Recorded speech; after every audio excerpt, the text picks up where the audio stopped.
Hi hello నమస్తే welcome back to our channel. ఈరోజు మనతో ఉన్నారు law of attraction life coach Vishwam Vijay garu. సార్తో మాట్లాడేద్దాం. నమస్కారం సార్. హాయ్ అండి Narasimha garu. How are you sir? Fine, thank you so much అండి. సార్, లా ఆఫ్ అట్రాక్షన్లో ది బెస్ట్ టెక్నిక్ ఏంటి సార్? ఆ టెక్నిక్ గురించి చెప్తారా? ఎస్ అండి. The law of attraction apply చేయడం నేను ఏమంటానంటే, ఫస్ట్ నెగిటివిటీ రిమూవ్ చేయడానికి కోసం. అంటే చూడండి, లా ఆఫ్ అట్రాక్షన్ అంటే మనందరం ఎనర్జీ అండి. ఓకే, మనలో నెగిటివిటీ ఎనర్జీ ఉంటే ఎక్కువ ఉంటే నెగిటివ్ మనం అట్రాక్ట్ చేసుకుంటాం. ఒకవేళ పాజిటివ్ ఉంటే పాజిటివ్ని అట్రాక్ట్ చేస్తుంటాం. మనలో ఉన్నటువంటి నెగిటివిటీని ఫాస్ట్గా తీసేసే best method is Ho'oponopono method అండి. ఈ మెథడ్ ద్వారా మనలో ఉన్నటువంటి ఎలాంటి నెగిటివిటీ అయినా, సో కొంతమంది అంటారు డబ్బులు రావట్లేదు, మనీని అట్రాక్ట్ చేసుకోవడం ఏ విధంగా ఉంది. Okay, this is the best. ఇంకొంతమంది ఏమంటారంటే ఆరోగ్యంగా ఉండాలని మేము అనుకుంటారు. చాలా హెల్త్ ఇష్యూస్ ఉన్నాయి. సో హెల్త్ ఇష్యూస్ ఏం చేయాలి? హోపోనోపోనో చేసుకోవచ్చు. రిలేషన్షిప్స్ కూడా బెటర్, ఓకే, బెస్ట్ అనేది చెప్పవచ్చు అండి రిలేషన్షిప్స్కు. ఎట్ ది సేమ్ టైం కెరియర్లో కూడా ద బెస్ట్ మెథడ్, అంటే కెరియర్ బాగుండడానికి కోసం కూడా ద బెస్ట్ మెథడ్ ఏమంటారంటే హోపోనోపోనో మెథడ్ వచ్చు. ఇప్పుడు చూద్దాం, హెల్త్ ఇష్యూస్ వస్తే ఎలా హోపోనోపోనో చేసుకోవచ్చు. అదేవిధంగా వెల్త్లో ఓకే మనీ బ్లాక్స్ ఉంటే ఎలా తీసేయచ్చు. అదేవిధంగా రిలేషన్షిప్లో హోపోనోపోనో ద్వారా ఎట్లా మంచి రిలేషన్షిప్స్ బెటర్గా చేసుకోవచ్చు. అదేవిధంగా కెరియర్లో కొంతమంది జాబ్ కావాలని, కొంతమంది బిజినెస్ డెవలప్మెంట్ కావాలనుకుంటారు. సో వాళ్ళకి ఈ హోపోనోపోనో ఎలా వర్కౌట్ అవుతుందో చూద్దామండి నరసింహారావు. Okay, first health. మీకు ఎక్కడ హెల్త్ ఇష్యూ ఉందో మీరు ఏం చేయాలంటే ఐస్ క్లోజ్ చేయండి. నరసింహారావు ఒకసారి ఐస్ క్లోజ్ చేయండి. ఐస్ క్లోజ్ చేసి ఆజ్ఞా చక్రం వద్ద మీకైతే ఎక్కడైతే అన్హెల్తీగా అనిపిస్తుందో ఇక్కడ ఆజ్ఞా చక్రం దగ్గర మీరు ఏం చేస్తారంటే ఆ భాగాన్ని ఇమాజినేషన్ చేయాలండి. ఇమాజినేషన్ చేసి ఐస్ క్లోజ్ చేయండి. Okay, relax. ఐస్ క్లోజ్ చేసుకొని ఆ భాగాన్ని ఇమాజినేషన్ చేస్తూ ఆ భాగం దగ్గర ఎక్కడైతే మీరు అన్హెల్తీ ఉందో సిచ్యువేషన్ ఉందో అక్కడ దాన్ని ఓకే ఊహించుకుంటూ మీరు ఏం చేయాలంటే I am sorry, please forgive me, thank you, I love you. అలా మీరు చేస్తారనుకున్న సార్ సొల్యూషన్స్. అదేవిధంగా వెల్త్ ఇష్యూస్ కూడా ఓకే, ఏదైనా ఒక వెల్త్ ఇష్యూతో మీరు సఫర్ అవుతున్నారు, లేదా ఒక పర్సన్ మీకు అడుగుతున్నాడు పదే మనీ ఇవ్వాల్సి ఉంది, ఓకే, లేదా మీ దగ్గర ఒక మనీ రావాలి. ఆ సిచ్యువేషన్ ఏదైతే ఉందో ఆ సిచ్యువేషన్ తీసుకొని ఊహించుకొని I am sorry money, please forgive money, thank you money, I love you money. ఇట్లా మీరు కనుక చేసుకున్నారనుకోండి, మీకు నెగిటివిటీ బ్లాక్స్ ఏదైతే ఉంటుందో అన్నీ కరిగిపోతాయని. అదేవిధంగా రిలేషన్షిప్లో కూడా, అంటే మీకు ఒక మంచి రిలేషన్షిప్స్ కావాలని మీరు అనుకుంటున్నారు, వైఫ్ అండ్ హస్బెండ్ రిలేషన్షిప్ కానీ ఏదైనా ఒకటి ఓకే, పేరెంట్ కానీ లేకపోతే ఎవరైనా ఒకరు ఓకే, మీ రిలేషన్షిప్ స్ట్రాంగ్గా ఉంటే బాస్ అండ్ ఎంప్లాయీ గురించి ఏదైనా, అప్పుడు అక్కడ కూడా ఆ సిచ్యువేషన్ తలుచుకొని I am sorry, please forgive me, thank you, I love you అని చెప్పడం వలన మెయిన్ దీనివలన ఏమవుతుందంటే నెగిటివిటీ ఏదైతే ఉందో కరిగిపోతుంది. మీరు అనొచ్చు ఎట్లా కరిగిపోతుంది? ఎట్లా అంటే చూడండి, ఇందులో 4 మ్యాజికల్ వర్డ్స్ అండి. Okay, I am sorry, please forgive me అంటాము. ఎప్పుడైతే మనం అంటామో నెగిటివిటీ వెళ్ళిపోతుంది. ఆ సిచ్యువేషన్ తలుచుకొని మనం చేస్తూ ఉన్నాం. Okay, next thank you and I love you words వాడినప్పుడు పాజిటివ్ ఎనర్జీ, అంటే ఒకటి నెగిటివ్ ఎనర్జీ అంటే మన నుంచి వెళ్ళాలి, నెక్స్ట్ పాజిటివ్ ఎనర్జీ మనకు రావాలి. ఎప్పుడైతే వస్తుందో మనం దేనిపైన అయితే ఫోకస్ పెడతాం ఏమొస్తాయి సార్? అవే అట్రాక్ట్ చేసుకుంటాం. సో ఈ ప్రిన్సిపల్ అనేది చాలా అట్రాక్టివ్ చేస్తుంది మనకి ఏదైతే కావాలనుకుంటుంది. ఇది చాలా బెస్ట్ మెథడ్ కూడా అనొచ్చండి మనం. ఓకే సార్, మన వ్యూవర్స్కి చాలా మంది డౌట్స్ వస్తుంటాయి. దానికి స్పెసిఫిక్గా మీ దగ్గర డౌట్ఫుల్ క్లారిఫై చేసుకోవాలంటే ఎలా సార్ ప్రాసెస్? ఎస్ అండి, డౌట్స్ వచ్చిన వాటిని క్లారిఫై చేసుకోవడం కోసం ఓకే, నెక్స్ట్ వాళ్ళ యొక్క ఫ్రీక్వెన్సీ లెవెల్స్ పెంచుకోవడం కోసం ద బెస్ట్ ఈజ్ ద క్లాస్కి అటెండ్ అవ్వడం. అంటే ఒక ఫ్రీ క్లాస్ను చూడండి, ఎవ్రీ సాటర్డే కూడా ఈవినింగ్ 7 PM ఫ్రీ క్లాస్ను కనెక్ట్ చేయడం జరుగుతుంది. ఈ క్లాస్కి వాళ్ళు ఎన్రోల్ చేసుకోవాలంటే కామెంట్ సెక్షన్లోనూ లేదా డిస్క్రిప్షన్లో గూగుల్ ఫామ్ ఫిలప్ చేయడం ద్వారా వాళ్ళు ఈజీగా ఎన్రోల్ చేసుకోవచ్చు. వాళ్ళు ఎన్రోల్ చేసుకున్న తర్వాత మా టీమ్ మెంబర్సే వాళ్ళను గ్రూప్లో యాడ్ చేయడం జరుగుతుంది.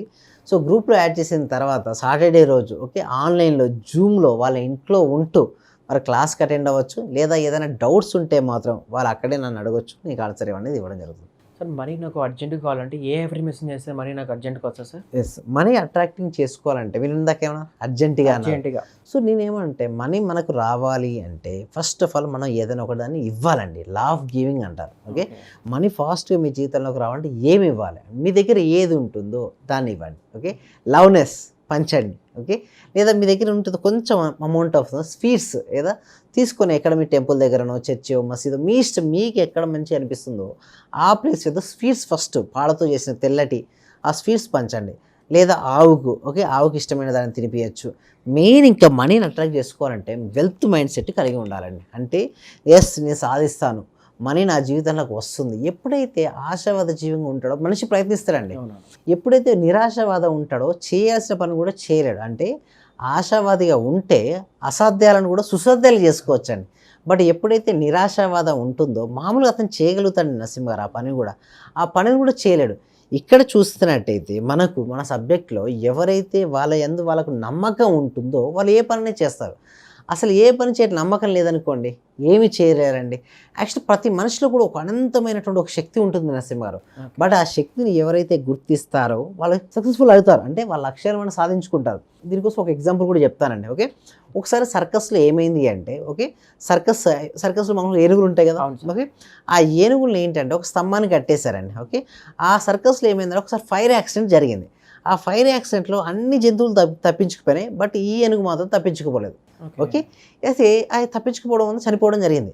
తర్వాత వాళ్ళు రీసెర్చ్ చేశారు, అసలు ఎందుకు ఇది ఏనుగుని చాలా శక్తివంతమైంది, కట్టేసిందా మామూలు స్తంభానికే, బట్ ఎందుకు తప్పించుకొని పోయిందంటే యాక్చువల్ చిన్నప్పుడు గుండెనుగుని ఉన్నప్పుడు ఏం చేశారంటే దాన్ని పెద్ద స్తంభానికి కట్టారు. పెద్ద తాడు తీసుకొని పెద్ద స్తంభానికి కట్టారు. అది చిన్నప్పుడు బాగా ట్రై చేసింది ఆ ఏనుగు, బట్ ఆ ఏనుగు ట్రై చేస్తూ ఉన్న విడిపించుకోలేకపోయింది. తన యొక్క శక్తి తక్కువ. ఓకే, అనుకుని ఒక స్ట్రాంగ్ బిలీఫ్ సిస్టమ్ ఏర్పడింది. తర్వాత పెద్ద అయిన తర్వాత చిన్న తాడుతో చిన్న స్తంభాన్ని కట్టేసినా కూడా తన బిలీఫ్ సిస్టమ్ ఏంటంటే నేను తప్పించుకోలేను, నా శక్తి ఇంతే అని అలా చనిపోవడం జరిగింది. సో మనిషి కూడా ఎంత అండి, మనిషి కావాలిస్తే తను ఎంతైతే సంపాదించుకోగలడో అదేవిధంగా ఏదైనా సరే సాధించుకునే శక్తి ప్రతి ఒక్కరిలో కూడా ఉన్నాయి.